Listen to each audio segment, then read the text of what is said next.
say that everybody has to do the exam at the same time, right? 9:30 in the morning. And I'm like, well, level 3s, that's not a problem. Level 2s, we've got 6 groups. Where the hell are we going to put them all? And who's going to invigilate all? Because we're not supposed to be in there. And I went, do you know what? Ain't really my problem, is it? It's exams' problem. Let them sort it out. So I've got no idea where you'd be doing. I think level 3s, we should get you all in the refectory. That won't be so bad. That's what we did last year. Yeah, that won't be so bad. But level 2s, we've got 6 groups. You're never going to get all them in there. You're just about to get 2 groups in there.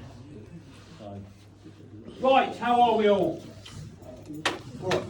All happy to be here? All ready and willing? Right, let me get a bit of paper.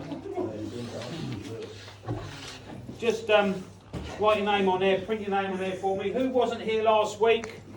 1, 2, 3. See me towards the end, I'll make sure that actual fact, and I'll give you them now because you're going to need them.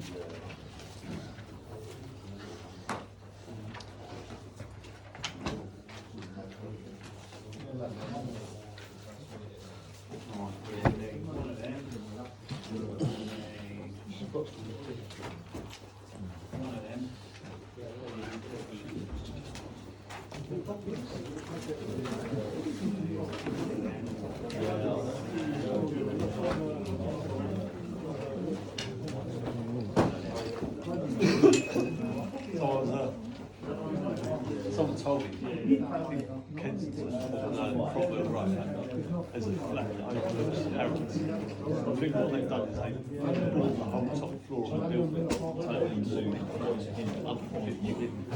I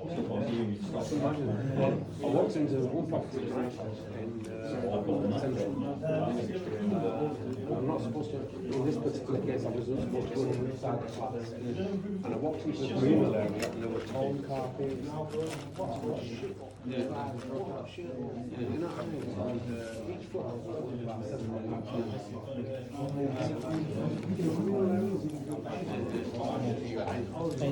Anyway, by Global, coincidentally, one guy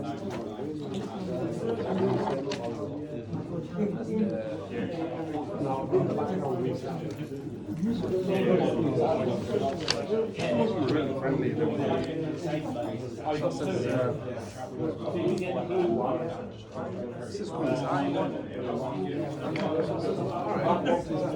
Walked inside. Last week. Only the kids, believe it or not, I don't surprise me, to be fair. only the You see, the trouble is, all these cunts that live around here, you could open the fucking kitchen and charge what you want. Because it's on Cromwell Road or fucking Kensington Street, it could be the worst kitchen in the world, but because you're buying it from there, they seem to think it's fucking bespoke and special style.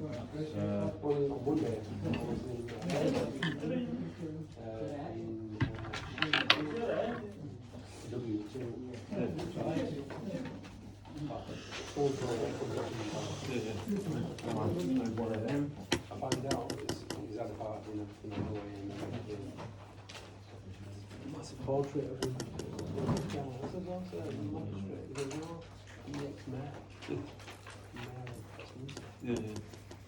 Right, what we're going to do tonight, we're going to start looking at our actual tests. And we're going to start with the continuity of protective conductors. So I'm talking about our CPCs, yeah, and our main earths, our bonding, our gas, our water, okay, and things like that. Shit, I forgot my doobry. Doesn't matter. Right, so what is a protective conductor? There you go, earthing bonding. The term protective, what you've got to think is, it is our safety circuit. Now, I know in the regulations, they don't ask for supplementary bonding now. Main earth bonding, main bonding and earthing. This bit here, CPCs, yeah, but supplementary, they don't really ask for that now. Anybody know why? RCD protection. RCD protection, okay, additional protection. Now, that really is not good enough. for me in my industry, not good enough, because an RCD is an electromechanical device. So the mechanical bit does wear out. If your RCD fails and you don't have any supplementary bonding in place, right, all your taps, all your overflow, metal overflows, all your sinks, anything metal in the building could potentially become live and kill you. So whenever I install anything or whenever I test anything, I always look for supplementary bonding just to know that I'm safe when I'm in that building, okay? Don't forget, these regulations are non-statutory, they are not law. They are guidelines. It is best practice to follow these. If you breach these to a certain extent, chances are you will be breaching health and safety. And if you breach health and safety, that is law and you will go to jail. Do not pass go, do not click 200, that's it. Okay? So it is good practice, but don't forget they are guidelines. You can't always do everything exactly by the book. As long as you are confident that what you've done is safe, then that is okay. Okay? So what would your guidance be then if you went into a property to test and there was no supplementary bonding? It's not a requirement, it's not a failure. However, I would advise, if they've got RCD protection and they're relying on RCD protection, I would advise them to have supplementary bonding put in. Yeah. 90% of properties will always put supplementary bonding in, but if you went by the book, as long as you've got RCD, don't need it. And what's going to happen in domestic properties, you won't have RCDs, you'll have an RCBO on every single circuit. They're electromechanical. If your RCBO fails and your circuit's still live and you've got no supplementary bonding, right, that's basically, you've got your main earth bonding and that, but that's basically cut your earth fault path down in half. You're relying on your circuit protective conductors, you're relying on your main earth and gas, that's it.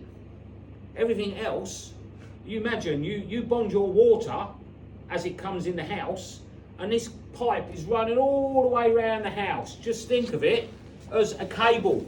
And the longer the cable gets, the more resistance is going to go up, okay? The more volt drop you'll get. So, Goes up. exactly. So with your earthing, right, if you don't put supplementary bonding, especially if it's at the back, you come in at the front, and your boiler and sinks at the back, you need to do cross connections, supplementary bonding. So how would the law look at it if there was an RCBO or RCD fail, somebody did get seriously injured or died from a shock? Where does the law stand on that? It's not a requirement. That's it. It's not a requirement now under the regs. Yeah. However, the one thing they would look at is when was the RCD last tested? Okay, what are the results on it? Yeah. Don't forget, as a householder, if you've got an RCD in your house, you should be testing that regularly. Once a month, really. Press the button. If it doesn't operate when you press the button, it needs changing. That's it. Even when I test them, I do all my tests on the RCD, and the last test I do is press the button, reset it, press the button, reset it. I always do it twice. Yeah.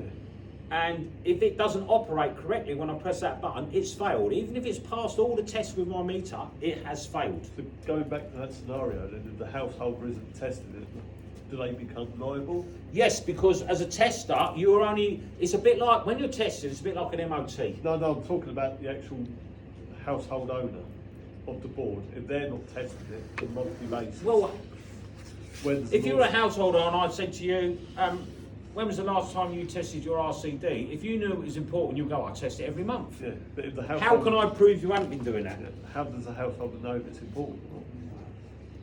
On the initial handover, Yeah. okay, they should be given instructions, and there should be a sticker on the RCD that states this needs to be tested of a period of once a month, Yeah. once 2 months, Yeah. like that. But you say that to somebody, first couple of months they'll do it, after that they won't bother. We all know they don't bother. Okay, so it's a bit of a grey area. When we testing, it's, as I say, it's just like an MOT. You put your car in for an MOT, it's past the MOT. As soon as you drive that out on the road, that MOT really means absolutely nothing. Yeah. You have your tyres and your wheels balanced, brilliant. As soon as you drive down the road and go over a bump, they're not balanced anymore, it's knackered. So it's only relevant at the time, and that's all you can do. You can't do any more than that. You know, there's no way you can do any more than that. So it is important. There's 4 types. There's earthing conductor, circuit protective conductor, main protective bonding conductors, and supplementary. Okay? They perform 1 or 2 different functions. Earthing and bonding. What is the difference? Earthing is part of the circuit. Yeah? Bonding is normally you are actually going to earth something that's not part of the circuit. Okay, so if you've got water pipes, they're nothing at all to do with electrical installation, but we bond them, we earth them, right? Nothing at all to do with it. It's just in case somebody gets a live cable and it touches that pipe, it's going to trip. It will flash quite big, but it will trip.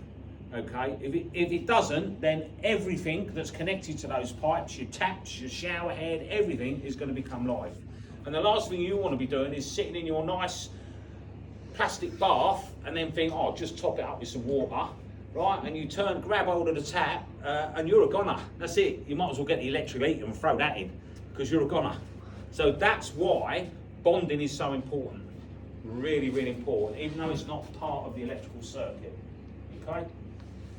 Test preparation, right, I've gone over a few of these. You've got to do your instrument checks, null the instruments. Anybody not know what I mean by null?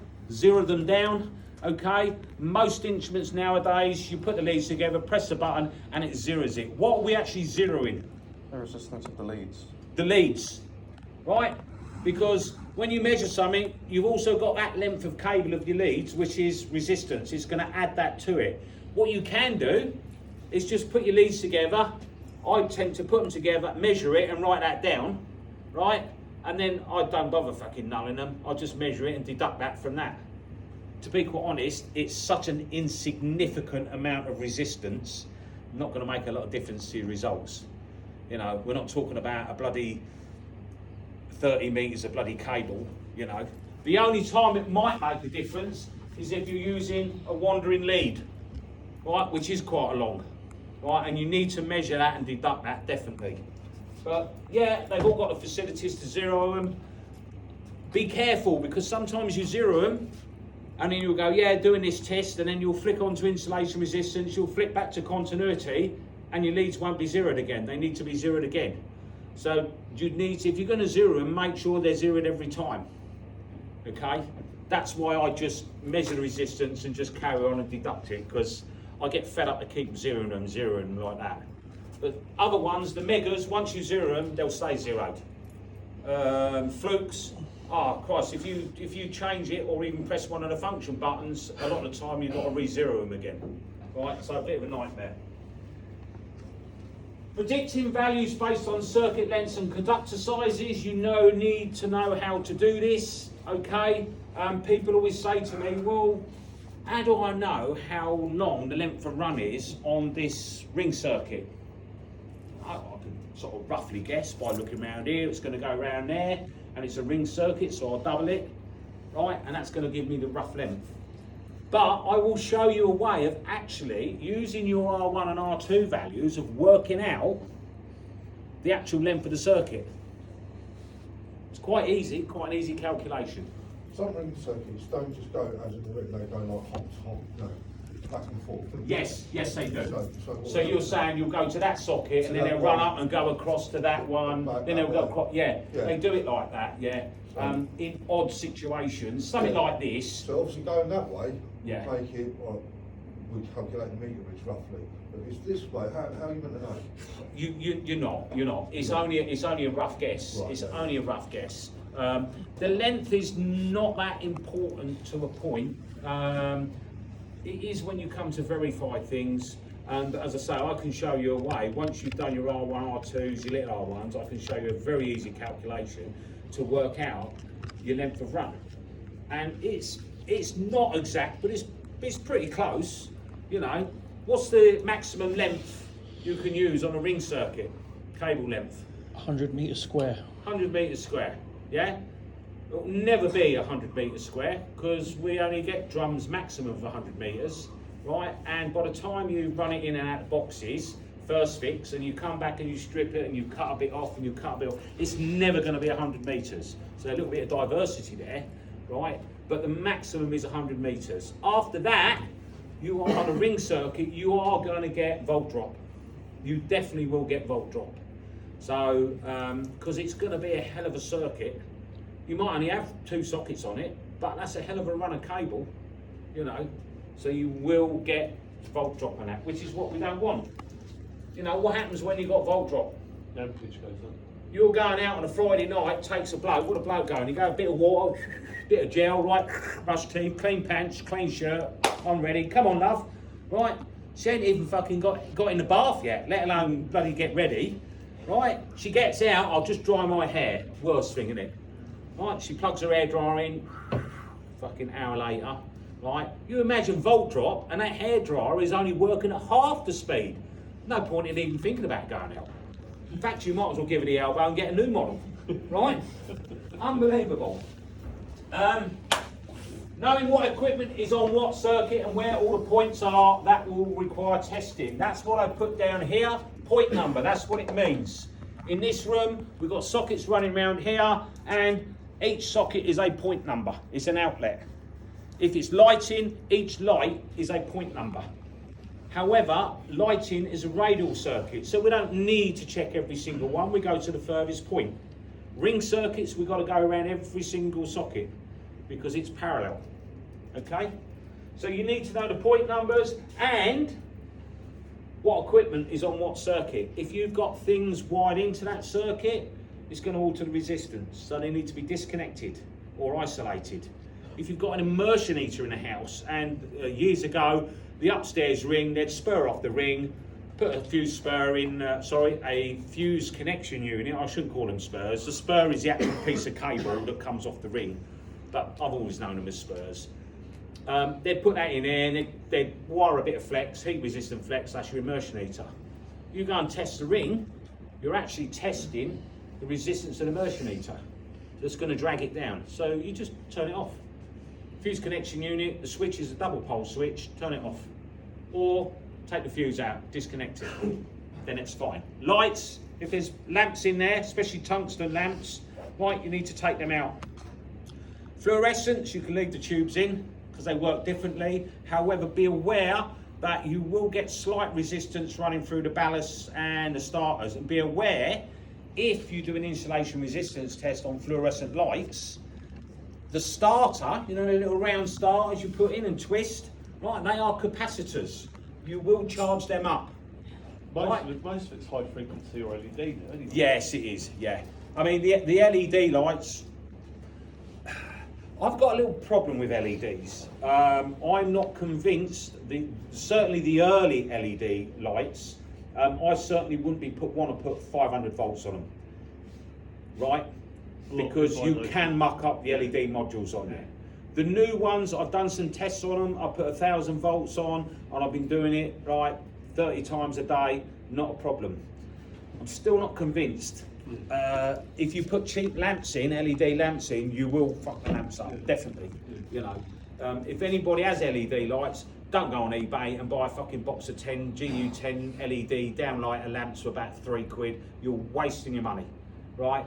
You need to spend at least £3 or £4 a lamp, but they will last you a very, very long time, and the quality of your light will be spot on. So there's no point in buying cheap because they will go wrong. And the most important thing, knowing that your safe isolation has been undertaken and is still in place, right? That's the very first thing you do before you start testing. All the other preparation things we've spoken about, communication, getting your paperwork ready, getting as much information about the circuits beforehand, is all going to make a massive difference. Now, when you do your assessment, right, you can take that as read, okay? What you can't take as read is, that's why you've got to fill out a schedule of inspection sheet, okay? And we will give you the scenario of what that installation is. So you'll go, Yeah, that's the earthing system. Yeah. Not applicable, not applicable, not applicable. There's no salve on there, not applicable, and things like this. Okay, but it's not complicated. It's honestly, it's not complicated. Protective conductors. They are there to aid your automatic disconnection. Okay? And for those of you who are not quite sure what we mean by automatic disconnection, it switches off when there's a fault on its own. You're not relying on one of you running up and turning the breaker off. It will automatically disconnect the supply, right, if there is a fault. There is another time that an MCB will trip out. Overload. Overload, yeah, if we get an overload. 32 amp MCB on a ring circuit, we get, well, you start putting more than 32 amps, it's going to trip. Chances are, if you putting more than 32 amps on a ring circuit, diversity shouldn't really happen. Say you've got a 6 amp lighting circuit, and then someone's gone and changed all the lamps for bloody 100 watt lamps, and it was only designed to have like 25 watt lamps. So you start putting more than 6 amps, it's going to trip. It's not a fault, it's just an overload. So MCBs work on overload. They will trip if there is a dead short, a live to earth fault. And it is an overload because it's a dead short and it's a massive, massive rush of current. And the breaker doesn't really understand what it is. It's, what the fuck's this? Well, I'm going to switch off. Not interested. Get me out of here, right? But MCBs primarily only work on load, overload. Okay? RCDs work on fault currents. Slightly different. Because if you think about it, if you've got a bulb, you've got live on one side, neutral on the other, and you've got this little bit of tungsten between them. So you've got continuity between live and neutral. So it's actually a live and neutral fault. And that bit of tungsten's in a glass case in a vacuum. Okay? And because it's a fault, it produces heat and starts to glow, but it won't catch light because there's no oxygen. So think of our fire triangle, okay? There's no oxygen. But it's a measured fault. We want it to glow, we want it to give us light. So it's a measured fault between live and neutral. And the RCD knows this. The RCD knows this.